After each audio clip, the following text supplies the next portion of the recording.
Muhabbat atalg'usi garchi yer yuzida odam paydo bo'lgan chag'dil vujudga kelgan kona atalg'u bo'lsa-mu, ammo muhabbat asrlar bo'yi inson bolalarining yuragida uzluksiz yangilanib kelgan. Ham mangu shundoq bo'ladi. Chunki bu ilohiy tamg'a inson qalbiga to'ralma chig'idlar Tangri tarafidan besilgan. Uni qalblardan ko'tarib o'tishga shu birli Tangridan boshqa hech kim qodir emas. Xotirjam bo'l.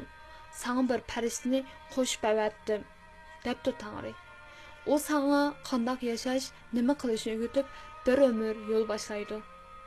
Dal shu chaqda bu vaqt tug'ilgan payt kelib, farishtalar uni olg'il kepdi. Menga shaldi bu vaqt yana Tangridan. O farishtaning ismi nima? deb so'rabdi. Tangri, uning ismi muhim emas, lekin sen uni ona deb chaqirsan debdi. Adet qo'pol tabiatlik, g'urun kishi hargizmi birovga oshiq bo'lmaydi. Chunki oshiqlik shundoq bir og'riqdirki, u nozik ruhlarga to'laroq azob elib keladi. Shunga har amal bilan oshiq bo'lishdan saqlan. Oshiqlikdan parhez qilgin. Oshiqlik balo va ofatlik ishdir. Ular dastlabda seni mensimaydi, seni masxara qildi. Ondan sendan elishidi. Oxirda seni g'alabaga erishtirdi. Acizlar aponi bilmaydi, apochalik kuchliklarning ishidir. O'ylaganlaringning, deganlaringning va qilganlaringning birdakligi baxtdir. Xushallik va osonlik izlab degan ha-halar chin yurakdan chiqqan yoq-yoqqa yetmaydi.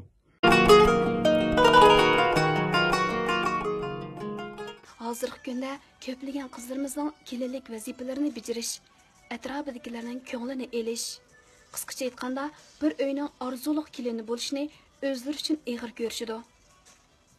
Uni ustiga yolg'iz qilish, jamiyatdan ayrilib qolish qo'rqinchi qalbimizdan uyni yashnatgandila, jamiyatni mo yashnatqili bo'ladi. Tushanchisini qo'llab chiqardi.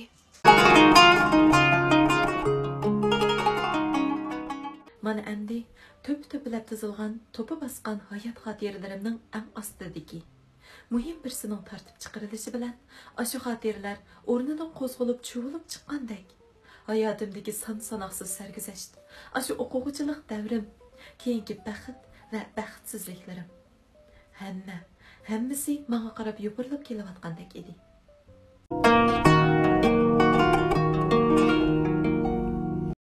Bu uy shundoq uy.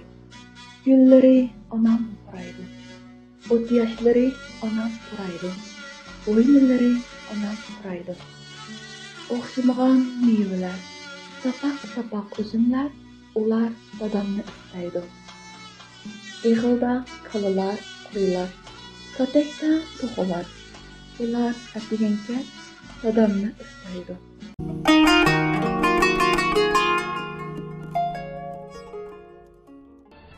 Ataman paraxodga tushgandan keyin, hamma ish tugagandan keyin buni kamroq berarsan.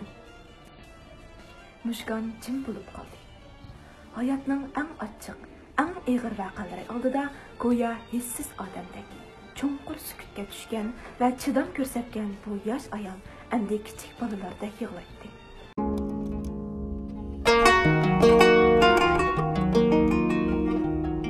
Vatandagi urug' tuqqan do'stlarim meni jannat yashaydi deb o'ylaydi. Texnurg'un qizlar menga havas qilishmi yuriydi, dedi u kulib turib. Chaqchaq qildim Asad aka. Agar men to'g'riliq yozaman desangiz, buningdan boshqa yana nurg'un kechirmishlarim so'zlab berishim mumkin. Men vatandagi chet elga chiqib o'qishni orzu qilib yurgan nurg'un yoshlarni mening kechirmishlarimni bilsgan, vaqtni, yoshligini bekor isrof qilib o'tmasgan, boldiroq o'zini tepib olgan deb o'ylayman.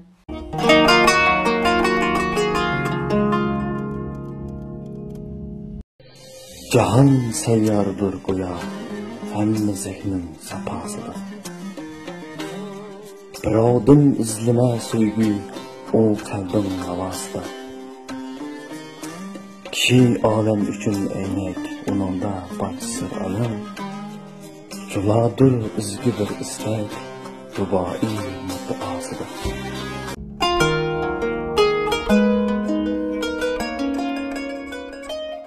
Aslida u Sadaf uni sug'urib atadi. Har kuni u suv quyib bo'lib, Uxlagandan keyin turib, suyunu tüküp topsanız quruq saqladım. Top to'g'ri 50 yil hokim efendi, 50 yil. Mahkamani jimjitlik qoplagan edi. Ertesi gazitga sadaf guli quribdi degan xabar besildi. Dünyada sen üçün eng qadrlik, suyumlik hesaplangan kişiden ayrılıp qalsan. Dastlabda andondaq suyumlik kişim hayotda bo'lmaydi deb qaraysan. Aşu aqidada dunyodan tanha yaşab o'tib ketaman deb qasam ichsan. Ammo vaqt shunday qimmatli narsaki, sana yana shunday suyumli kishidan birsini tepib berdi.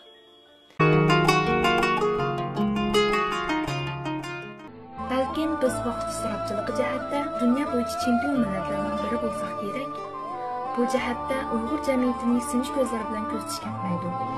Adnosi odatdagi so'rin yig'ilishlardan tortib xizmatgacha, kishilik turmushimizdan tortib umumiy jamiyat a'zolarining taqdiriga bo'lgan barliq jarayon kechikishlardan tug'ilib ketgan. Har bir kechikish oldimizda ichinishli qismatlarni namoyon qilib tursin-u, ibratlarning nervi hujaylarimizga ta'sir qilmas bo'lib qolganligiga afsuslanmay turolmaymiz.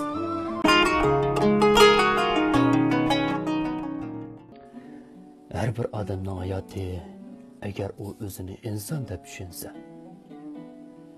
özünü tar şahsi menfaatlar yolunda emas, belki qandaqdır uluq işqi intilayotgan, umumning ulug'vor ishi uchun kurashayotgan ilg'or kishilarning yuksak maqsadlari uni shaxsan ilhomlantirayotganligini his qilsa, u haqiqiy ma'nosi bilan insondir.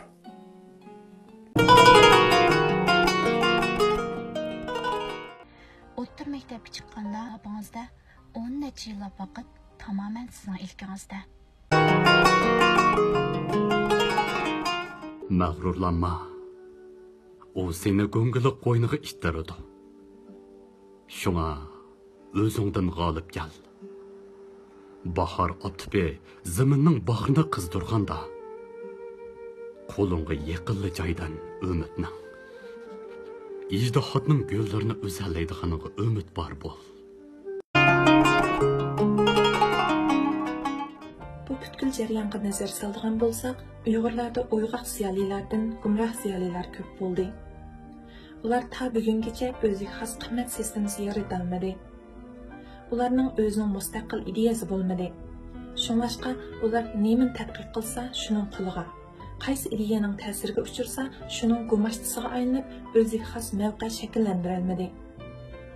Uyg'urlarda ziyoli bor deyilsa, muhimi uning Uyg'urlarga vakillik qila oladigan, qila olmaydiganligiga qarash kerak.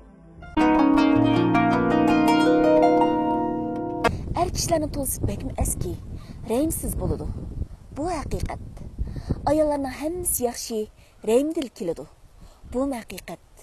Lekin er kishilar orasida intayin pok qalblik, diyonatliklar tepilib qoladi. Bundaqlar bakmi oz. Bulardagi qalb poklikni har qanday ayol tepish mumkin emas.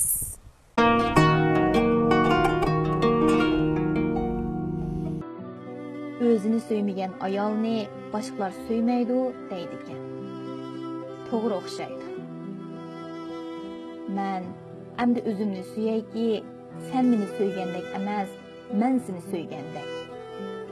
O'zimni har vaqt, har bir daqiqa suyay.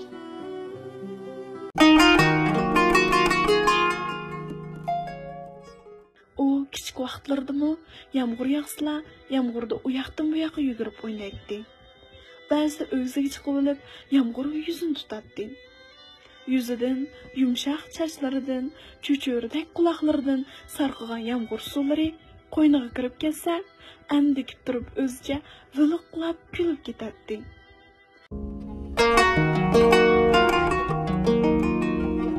Kitap o'qishning foydasi insonlarning olg'a intilishini ifoda qilmasdan, ularning o'z-o'zini tushunishida, o'zaro inoq ittifoqlashishida, hayotni sevib go'zallik yaratish uchun tirishishida ifodalanmoqda.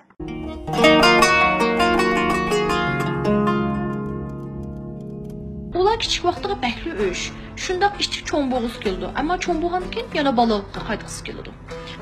Ular öz sağlamlığının bedeliga nurg'un pullarni topadi. Anandaki shu pullarni ishlatib yana salomatlikni izlaydi. Ular kelgusi to'g'risida haddidan ziyoda ansirishadi. Shuning ustida xiyol qiladi. Ammo hozirni unutib qoladi. Demak, eng oxirida ular hozirni yaxshi yashamaydi, kelgusini yaxshi yashamaydi.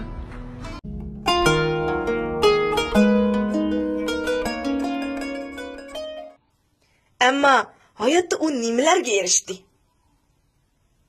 Faqat jahondagi baxtsiz, notavon ayollar erishib kelgan deyishga oson, ammo ta'min tetimoq tas bo'lgan jabr-jafoga erishdi. Baxtsizlikni o'tib, jahonda baxtini faqat qo'rsoq to'q bo'ladigan, erning tayoqidan qutuladigan kun deb tasavvur qilib, shu kunning yetib kelishini chidog'siz sabr taqat bilan kutib o'lib ketdi.